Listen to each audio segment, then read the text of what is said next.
Hi there, and welcome back to the Fuse Show. I'm your host, David Tran. I'm a co-host of this show, as well as a co-founder of Xfusion.io. Today, I'm joined by Frank Shultz.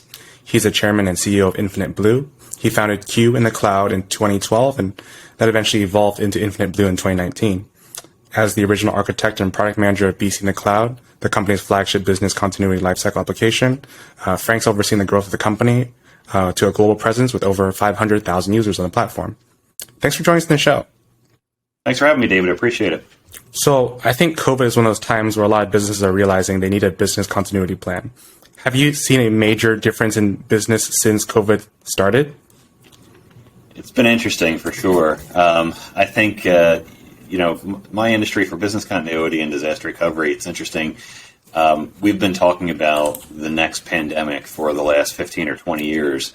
And we got a lot of, I think, attention in the beginning. If you look back at H1N1, look back at a couple other coronaviruses that ultimately, could have spread more than they did. And we've been kind of ringing the bell for that for a while. And I almost feel like the recognition of that tapered off recently, and then here we are.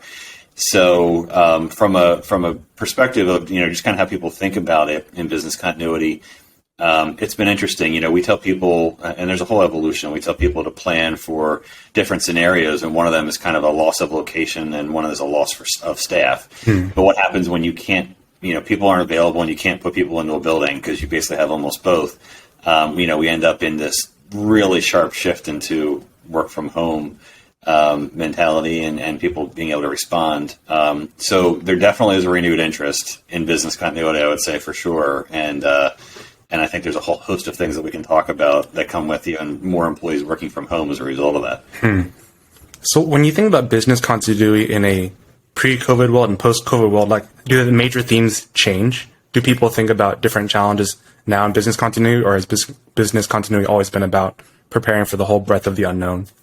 It's interesting, and I'm getting ready for a presentation I'm doing later in the fall, and it's interesting because looking back at it, and I've been in the industry for about 18 years now, it started as we have these big, expensive mainframes, and we need to be able to protect them and recover them. And then it turned into, well, the business needs to be there so that we can actually make sure people can show up to use the mainframes. So we'll do business continuity and disaster recovery. And then, 20 years ago, we basically were telling people, go plan for every scenario you can think of. Go plan for a fire, for a flood, for a hurricane, for a power outage, for every location you had, and the plans just got crazy. And now today we basically say, well, plan for a worst case scenario. And the analogy is kind of the building, no one was in it, but it's a smoking hole in the ground. So how would you operate? Which is a different context that people kind of think about responding today. So it's definitely been an evolution. And before COVID, business continuity ultimately thought a lot about people come into an office, and I need to make sure they can do their work. If their office is not available, we're going to put them at a hotel. We're going to put them at a site like a recovery center that we'll pay to kind of rent. Now it's different. Now we have people that are primarily working from home. There's been a huge shift. And the thought process more around is, how do I make sure you can do your job when you're a work from home employee? Because now my generator in my building, my dual internet, my battery backups and everything that I have in the office don't help you when you're working from home. So, we have to think a little differently about where we can, how we can support people working from home. And that definitely is a shift in thinking for our industry, and how companies large and small are thinking about how to keep their business up and running when something happens.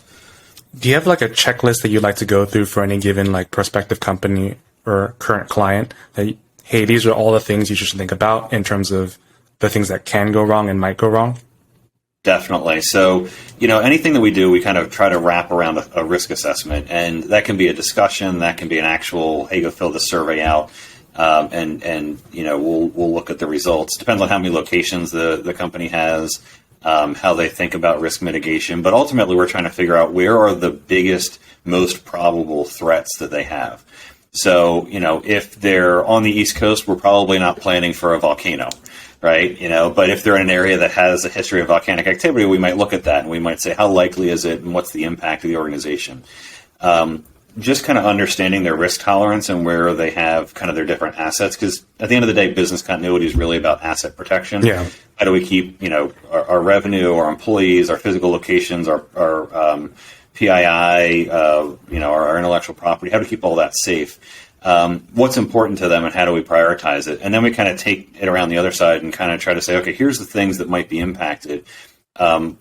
What do you think about? Like, let's say that you use this application and it wasn't there. What would you do? Let's say that you need this other team, to basically, if you think about kind of the way payroll works, we need to bring money in to be able to pay it back out. So payroll has a dependency on an accounts receivable function or a treasury function in some way. There's a dependency there. So if one doesn't work, what happens down the line? And it can become really complex in an organization to think about that. But how do you make it, such that something happens and we can basically have you quickly figure out, here's why I should care. And I kind of think of the methodology, like I want to get people to literally a statement of, something happens and it's what, so what, now what? And that's kind of the way that I think about it there. When it comes to risk assessments, though, a big thing, I think companies will often talk about things that are really top of mind and really prevalent. And, this plays into almost like an availability bias. So if you're in the ocean and you're swimming and somebody screams, everyone thinks it's the shark. No one thinks it's something else. If you get on an airplane, most people think about what if it crashes. It's a fleeting thought. They're not going to think it's going to crash, but they're going to think about it. Those things are highly unlikely, both in the same regards. But people think about them because it's top of mind. It's a very visual kind of reaction that's painted in their brain, and the media will portray that if there's a shark attack, we'll hear about it for 3 months. Well, when we go into planning for companies, we have to kind of break them of that a little bit and say, like, don't think about the things that are highly visible. Think about the things that are highly impactful and highly probable, which is a little bit of a difference in kind of getting them focused on the right things sometimes. What is a typical, or from your recommendation, how small or how large, at what point in a company's life cycle should they start planning for BC? I don't think there's ever a company that's too small to start looking at the concept of risk and business continuity. I was just looking on LinkedIn in a company that had 300 people and trying to see if they had a risk officer or a business continuity person. Typically, it shows up in risk. It may show up in IT risk. It may show up in business risk when they're smaller, but some companies are obligated to do business continuity through whether they're kind of financial organizations, state, local government, federal government, may have mandates to prove they have plans. But, for anybody, it's really important to think about it even when you're smaller. So I don't think there really is too small of a size. But think about it. You go into a hotel and you look on the back of a door and it's got an evacuation map. No matter how big the hotel is, they have an evacuation map. So why don't we think the same way about our businesses when it comes to resiliency? To your point, it's like, we're big enough now. Usually when either they're regulated to do so or, they basically say, hey, we're big enough. Maybe a customer asked us for our business continuity plan, or we really think we should have this because when the hurricane comes through, we want to make sure we're continuing to operate.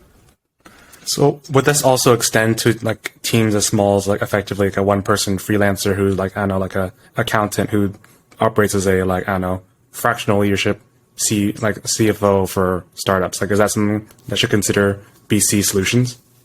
Probably not that small. Okay. But in reality, whether you know it or not, if you're an entrepreneur, you probably are always thinking, how do I make my business resilient? The business I'm in, we've been around for 8 years. I bootstrapped the business up until about 7 years when we took a Series A last year. So I was always thinking of how do I make the business resilient, regardless of what software or services we're providing. I think a lot of entrepreneurs do that. I think when you get to the point where, you're large enough, and we're just about 100 people now across the organization. So now we start to think about how do I build resiliency into the thinking of others.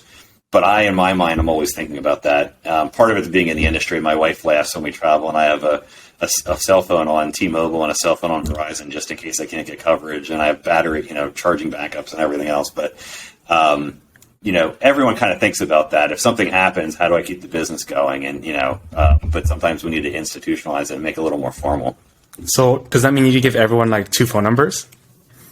We have, a lot of employees have cell phones, and then we have voice over IP phones. Okay, so, we always think in terms of redundancy. Even to the point where, you start to think about it and you're like, okay, it'll be really great. A lot of people are going to a conference, and you think in terms of resiliency, because it's not just having backups of things, but you think about, do I really want to put my entire executive team on the same commercial flight to go to this conference together?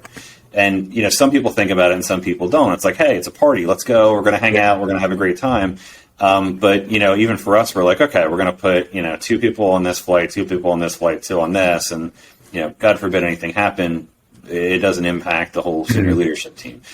Again, it's just a mindset and a way of thinking about things. Like I said, I probably drive my wife nuts as I think about that. But in some level, we're all, as entrepreneurs, we're all thinking about, what if this happens? It's a lot of scenarios. What if this happens? What am I going to do? And how do I make sure that it doesn't, it's not kind of the end event of my business or, of someone's life, if it's a life safety issue.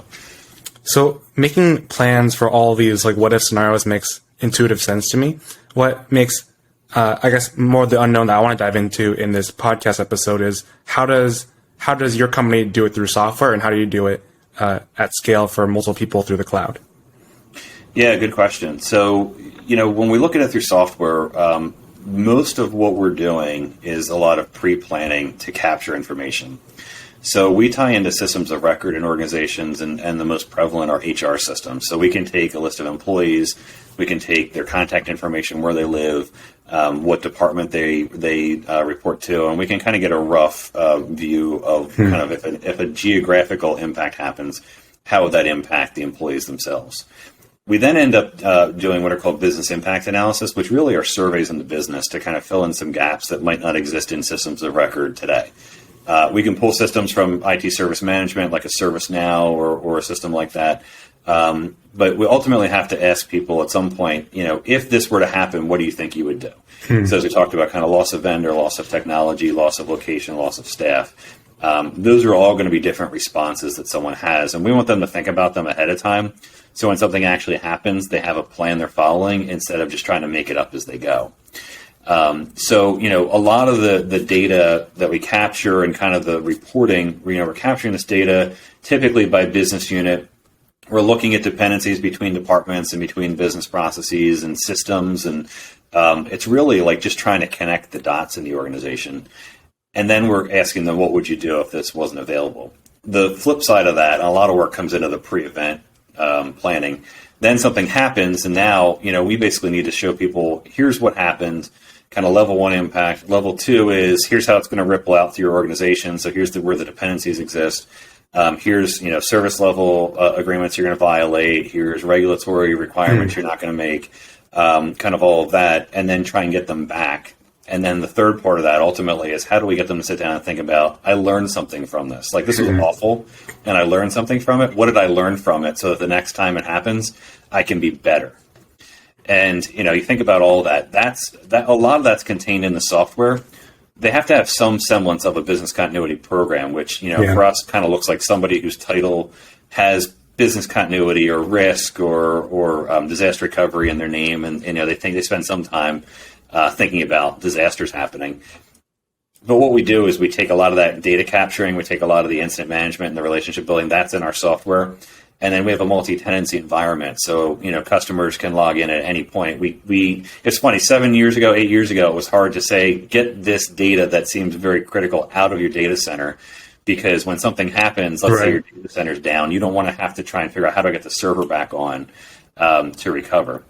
So, we started hosting, and that was, no one really knew 8 years ago. They knew of AWS, but they were kind of unsure about, and then we primarily hosted Amazon. So we got that over that hump, and now it's kind of like, okay, something happens, you want to be able to log in no matter where you're at and respond. And so, if anything, over the last 8 years, we have more customers that are not printing things into 3-ring binders for disasters and have them stored on their phone, or they understand that they can access their plan wherever they need to, which is interesting. So there's definitely been a paradigm shift from give me a paper document that is out of date the second you plan it to let me use a tool to kind of respond. But really, most of the work, for a lot of our customers is just in that data capture and keeping it up to date, because everything in a business changes and they have to really align to that. Every reorg, every acquisition, every new location we open up, we have to think about, okay, what does this mean to the rest of the organization? Does that mean a lot of your clients are companies that run their own data centers versus companies that already use distributed cloud softwares for, call it, their HR and other departments? Yeah, it's interesting. So I think the rise of third-party vendors has really been pretty prevalent over the last 8 years, and there's been a big shift even 20 years ago that I've seen. 20 years ago, everything was in the customer's data center, and there really wasn't a cloud. And so, you look back, 10 years ago, the cloud started to form. You have Microsoft, you have Amazon, and Google, and people started to really push things out. And it's interesting because you look at, there's large pharma companies. We're right near Pfizer here, one of their campuses, and Pfizer was one of the first to basically say everything we have is in the cloud, which is pretty amazing because they spent all these years building huge data centers. So, a lot of companies really are kind of split in between right now. They have servers on site that they're doing some things with, and they're important for what they're doing, but a lot of their production loads are in the cloud overall. That changes the strategy because now, we used to have to worry about the data center and where it's located and planning from that scenario. Now you're looking more like, is the application available or not? And, from a DevOps perspective, is there redundancy built in to make sure that it fails over properly? We don't necessarily care so much about the physical location as much as we care, about availability now that things are really hosted by third parties. And a lot of services, like, you look at HR, a lot of companies that outsource HR, processing versus doing it in their own data center. IT service management, help desk, email, right? Like very few companies operate their own email servers anymore. So there's a lot that we've put out there that we depend on other organizations to host for us and keep up and running. So does your software help with this, like the oversight of these processes, or does it do part of it as well? Like, does it handle the backup of data? Does it handle the, like making sure that there's a failover plan and check should one data center go down? Like what exactly when would a customer interface with your software, and when will your software notify like a user? Yeah, good question. So, we don't actually handle the backup of data as far as you think. Like I have a document and I've saved it on my computer. I want to make sure it's replicated somewhere. What we do, through our surveys and essentially through the planning process is we get the person using the computer in a certain department to say like, okay, what do you need to do your business function? So when you come in, we kind of do a survey and we say, what do you do when you come into work today or on a normal day? And, they'll go through and say, well, I do payroll and, I depends if it's finance department, and sometimes I do reconciliation or whatever.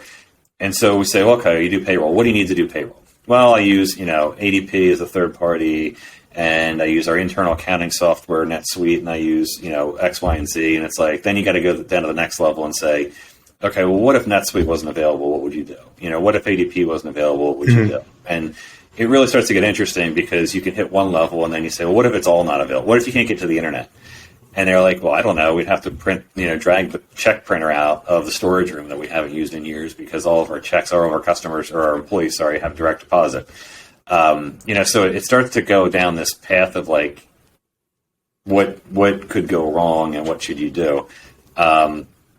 Which really, helps people to think about how they really could respond in an incident. And a lot of times it's just kind of a little bit of gamification on what could go wrong, in a way. So it becomes really interesting. Some people, kind of get into it and they like the idea of kind of thinking about, how can I make sure that I'm prepared when anything happens? And some, it's their third job and, they don't necessarily want to engage so much as just check a box and say, okay, I've updated my plan, I'm done.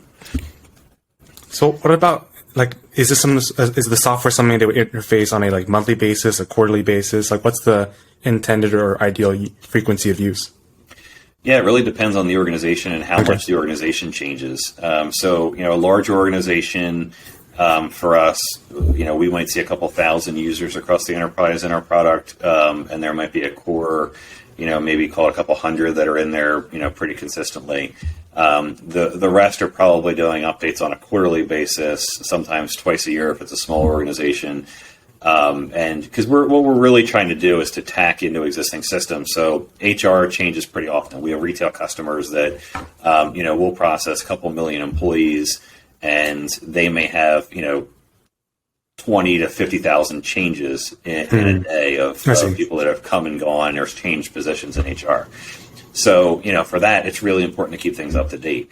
for a company that's maybe a 300-person company, and we have companies as small as that, for them, if they update their HR policies once a month, or HR records, once a month, that's good enough for them. So it really depends on the size of the organization. The other thing, too, is it depends on how much they're managing incidents in our product. I see.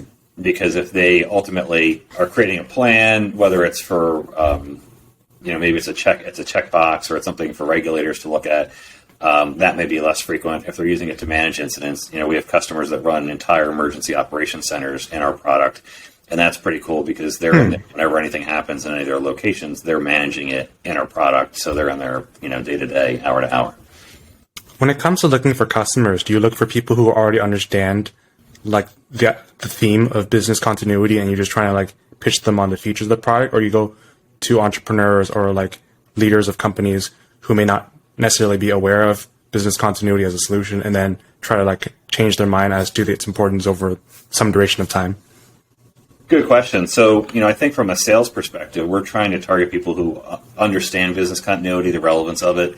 As I said, they kind of either have a funded role or team around it, business continuity or disaster recovery, because one's business, kind of one's the IT side, or they have a regulatory obligation to do it. So they're typically people who know what it is. They know kind of generally how to do it.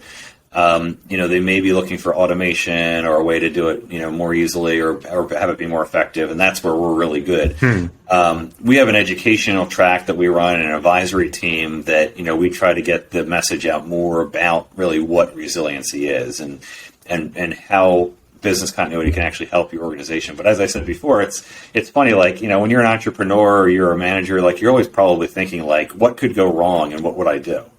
Like we've all watched, I laugh, I just watched one of the Fallen movies, like Angel Has Fallen over the weekend, right? And you're all like, oh, if I could be, Secret Service guy in the movie, like what would I do in this situation? Everyone, maybe not that grandiose, but everyone kind of thinks about what would I do if a disaster happened and how would I take care of my people and make sure that, things keep running.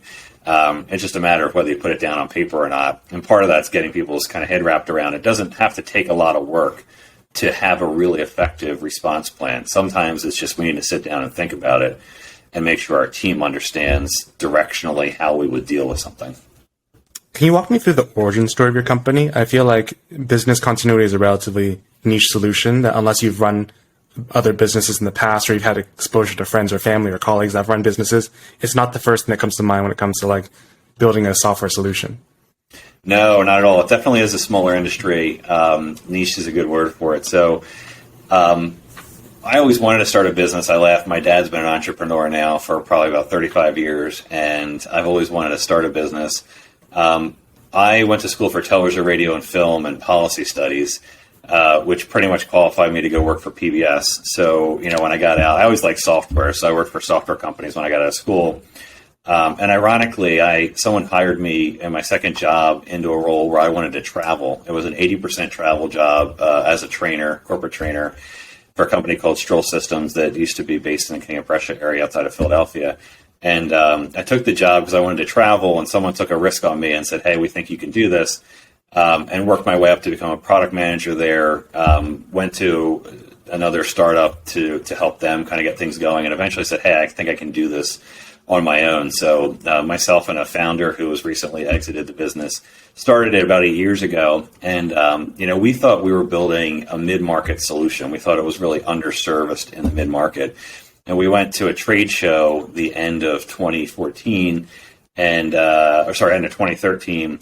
And, really started picking up really big names, Fortune 500 names right there, which is pretty interesting. And I remember my wife, who I just married at the time, looked at me and said, I don't think you're building a mid-market product here. Like, you have names that are like household names in your portfolio, which was pretty cool.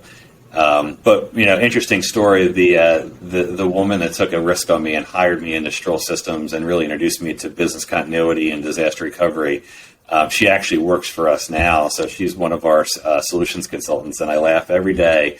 When I see her, I say, Amy, you're the whole reason that this company, Infinite Blue, exists, because otherwise I never would have known what business continuity was. And she's very humble about it. She'll always say, no, that wasn't, you would have done it without me. And I'm like, I would have known about it, I just took a job because I wanted to travel, and I found it super interesting when people, I guess maybe I was wired to always think about things in terms of a disaster. I don't know. I was always a planner in some way, and this just kind of fed right into it. And I like technology too. I have a 3D printer behind me. I'm always tinkering with stuff, and to be able to apply being a planner with technology is super cool for me. How did you know what features to build into the first version, MVP? Yeah, it was really cool. So I've been in the industry at that point when we started the business, probably about 10, 12 years when we started. So that was super helpful because I had seen at other companies what worked, what didn't work, what customers wanted. And when I started at Stroll Systems, at this point now, it's probably been about 18 years, the goal of doing all of this planning was to fill a 3-ring binder with paper.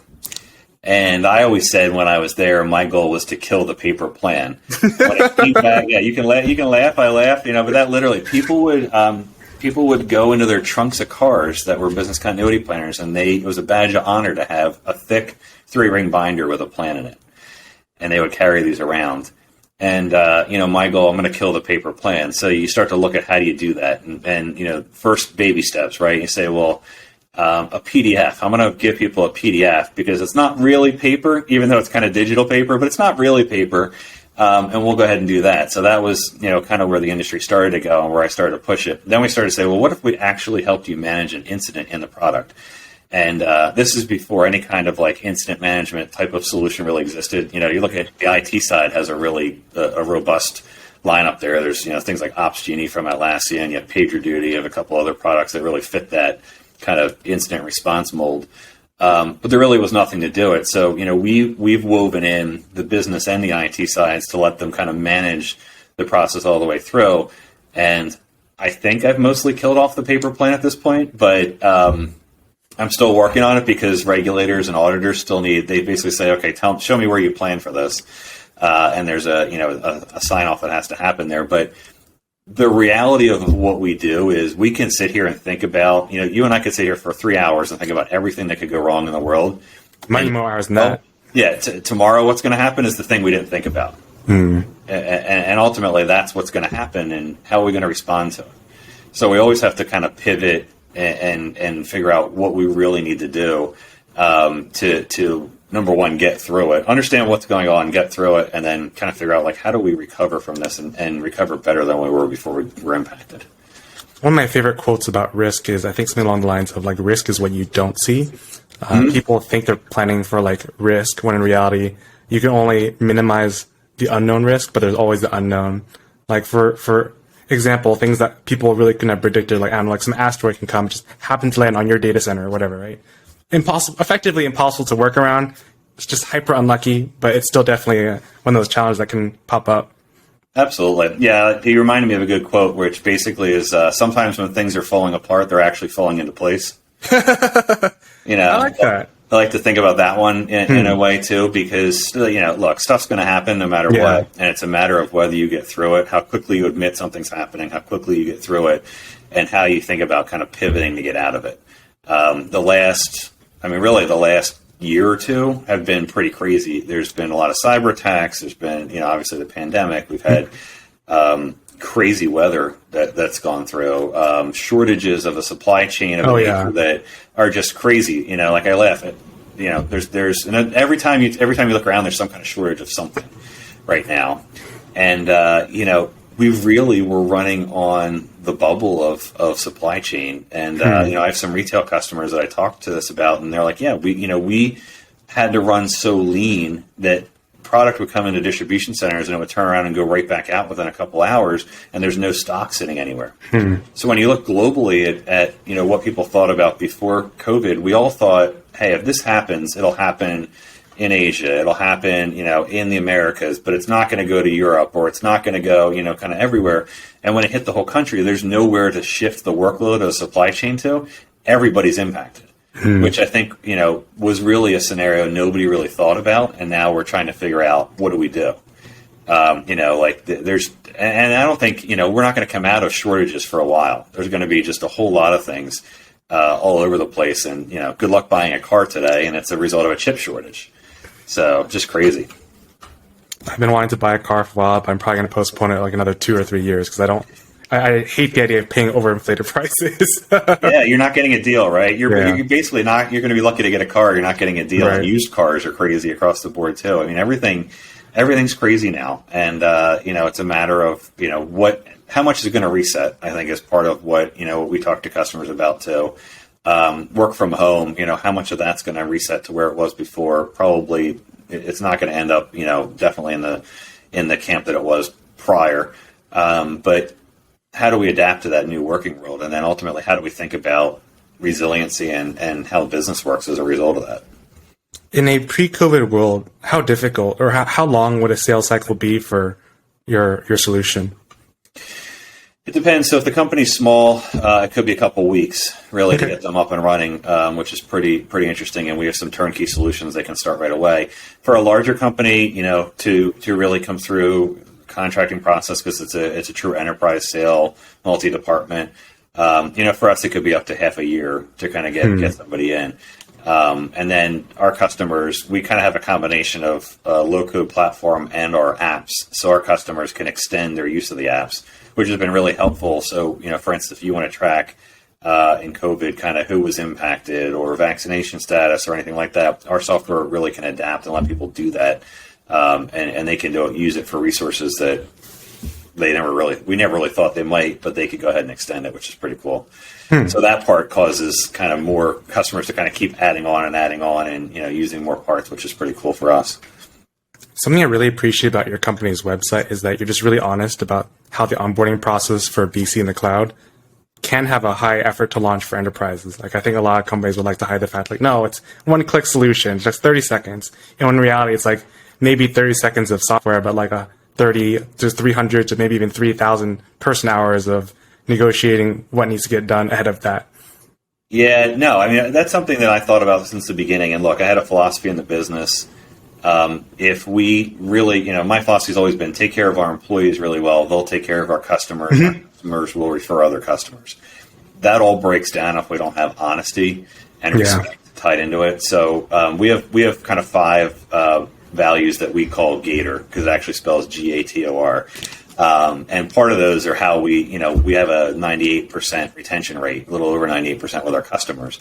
It's grit, agility, trust, one team, and respect.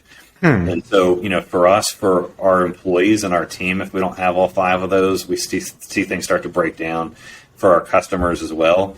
And look, we have to give our customer enough respect to tell them, here's what it's really going to take to actually get something that is of quality out of the system. Otherwise, and people have heard me say this before, like, we're not a vendor that's just going to say, okay, go put a credit card up. Here's your login. Have a nice day. Call it. Some people want that, and that's just not who we are. We basically, my conversation with you would be more like, okay, David, like, what do you want to get out of your resiliency program? And you would say, okay, I want to make sure that we don't appear on the front page of the news because we had a cyber attack. Okay, like, what do you have in place today, and how do we make sure that those we have metrics around kind of making sure that that's in place? And then what do you do when it does happen? How are we going to respond? Those are kind of the ways that we would partner with customers, and that's outside of software. Those are the kind of conversations we have.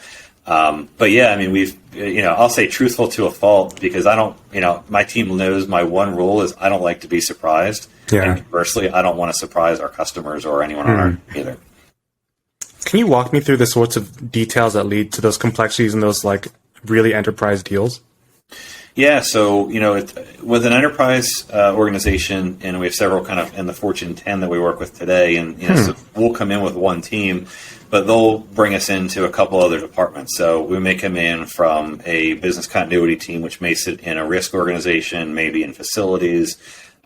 We typically will bring in IT resources, and that's a whole other team that we'll engage with. Quite often, if the risk team might actually be separate from the business continuity team and the IT team. And then we kind of have to go out and prepare that internal team to be able to go survey and pull in all of their department heads. What's really cool is our software is easy to use. It takes about 15 minutes to train anybody on how to enter their information. And again, it's that survey I talked to you about before. It's like, what do you do on a typical day? What do you need to do it? What could cause you to not be able to do this?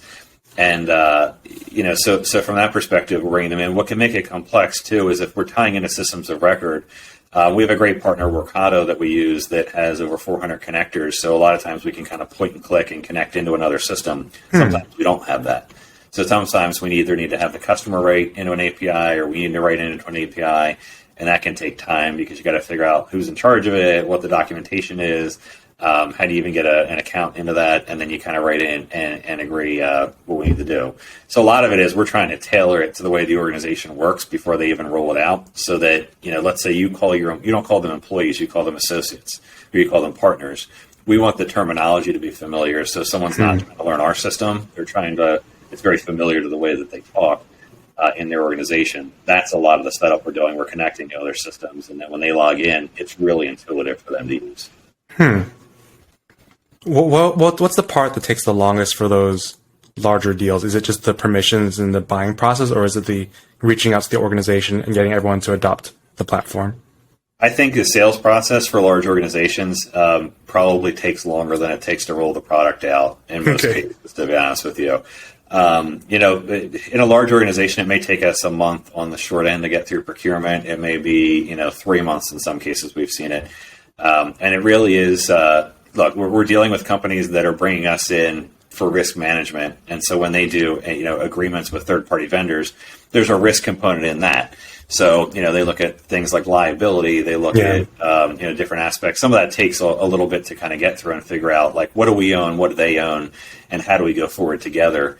And then we go around and we'll implement the software. So we can bring a new customer instance up. It could be 3 weeks.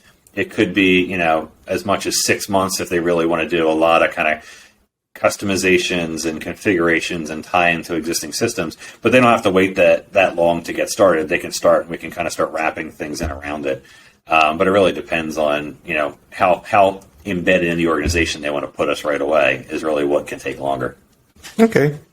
And the last question I'd like to ask you is, what's something you've been learning in this past few years that you wish you knew many years ago? That is a great question. I think, for me, I personally have probably learned to listen more than I talk. Although I probably fill this podcast with more of my talking than listening to you. But that's how podcasts go. We're here to listen to and learn from you. As I say that. But I think, a lot of times when you look at our customers for business continuity, they have great ideas. They're the champions in their organization that no one will ever hear of outside of, the C-suite or the people that they work with. But they really are like the lifeblood of their organization. So, I love to hear their stories of the thing that didn't make the news, but they were up working on all weekend and that's why it didn't make the news for their organization. The other thing I think is what they want sometimes and what they need are different things. And, I've learned over time, you'll tell me I want a red circle and I'll say, well, why do you want a red circle there? What's the real reason? Well, my last thing I used had a red circle here or a red button. What are you actually trying to do here? And so for me, it's a lot of listening. So, I think earlier on for me, I used to try and fill blank airspace, and now I've kind of learned to sit back and let people talk, because a lot of times they'll get to really the root cause of what they actually need, and sometimes it's not really what they want. So what's the process that led you to start to develop that habit, if you call it that? I have a business coach that, and it's funny, I've actually had 2 different business coaches as the business has evolved, and I'm also involved in a peer group for other CEOs. And the business coaches, the 2 that I've worked with, have been really helpful to kind of almost be reflectors back. I call them my business psychiatrist in a way. But, part of it is talking through concepts and ideas and playing it back. And then the peer group that I'm in, the CEO group, meets about once every month for a half day. And that's really great because it's funny. Every month you bring a problem in that you're supposed to discuss. And it's almost like you can hear all of us. We come into the room and we want to just we say, well, here's what I think I have as a problem, and here's what I think I should do. And everyone looks at you and goes, well, you just said what you should do. You know the answer to this. And it's like you just need that little push sometimes to go and do it. But I think some of the feedback, mind your airspace has kind of been one that I've kind of always thought about. How much are you listening? How much are you talking? And I think the other part that's really helped me is I do coaching for college freshmen. And I've done it for about 5 years through the Coca-Cola Scholars Foundation that I work with and do some work with, which has been really helpful because I think a coaching mentality is really great, a great mentality to have as a manager. And it's not so much there's a mentor, there's a therapist, and there's a coach, and they're kind of all different relationships. A coach is that mentality of, I'm going to help you figure out where you need to go and kind of guide you, but you got to take the step. Like, I'm not going to take that next step for you. And so that combined with those feedback loops have definitely been helpful to point me in the right direction. Do you have some other favorite lessons you've been learning from business coaching? I would love to reach the point where I can afford to do so. And I'm secretly, maybe not so secretly, using the show to get some of that information for free. I love that, right? Like, I have to be honest with you. I listen to a ton of podcasts. Before I had a business coach, I would listen to a ton of podcasts. And I listened to one, there was a startup podcast, literally called Startup, about a guy who basically split off of, I believe it was NPR, started a company that then sold to Spotify. And, he had a business coach on there that I actually tried, a guy out of Denver, Colorado, called the CEO Whisperer, who I basically was trying to get as a keynote for one of our conferences that we held. And I laughed because I love listening to, how other people, number one, their problems. Because a lot of times we all think we're creating something brand new, and we have the same issues trying to get there. That's my favorite part, because I go to my peer group every month and it's like, I have this issue, and it's like, well, what's the issue? Well, this employee was really good when they was early on. Now I don't know how to craft a fit. How do I evolve them? Or, everyone wants more pay every time I talk to them, or like whatever it is, right? But it's like, oh, we all have the same problems, and we're not really reinventing a whole lot. So, like, Startup, when I listened to that podcast, was really cool because I'm like, okay, like, I started the company almost about the same time that they did, and it was kind of an interesting parallel to go along. But yeah, the business coach has been kind of interesting. I think, like I said, a lot of it is the biggest lesson is you're not the first one to do probably the business process or create the business of what you're doing. So as much as you can kind of read, talk to others, find out how they overcame things, really anything's possible. And if you think about it, you can get through it. And it's just a matter. It's very much a mental game. Like I haven't played golf in 3 years, which is ironic because I think starting a business is a lot like playing golf. You got to leave the last hole behind you and start a fresh new one, but it's really hard to do. It's really hard to go in. And I have a quote. It's a C.S. Lewis quote that I always look at. But it's, you can't go back and change the beginning, but you can start where you are and change the ending. And so, like, that makes me think about our industry and ultimately, from business continuity, an incident happened, like, you can't make it not happen. You have to figure out how to overcome it. But even in business, you can't fix things you can't redo things, but you can fix them or make them better. And I have just a philosophy of no regrets. I think everything good, bad, or indifferent, it got you to where you're at today. Otherwise, you wouldn't be. Very true. Very true. Well, I've been very grateful for your time, Frank, and I just want to be respectful of your time at the same time. I just want to leave on one final note, and that is, if any of our viewers are watching this and they want to reach out to you or follow you along your journey, what's the best way for them to do so? Yeah, probably go to infiniteblue.com, and you can send a message right through there.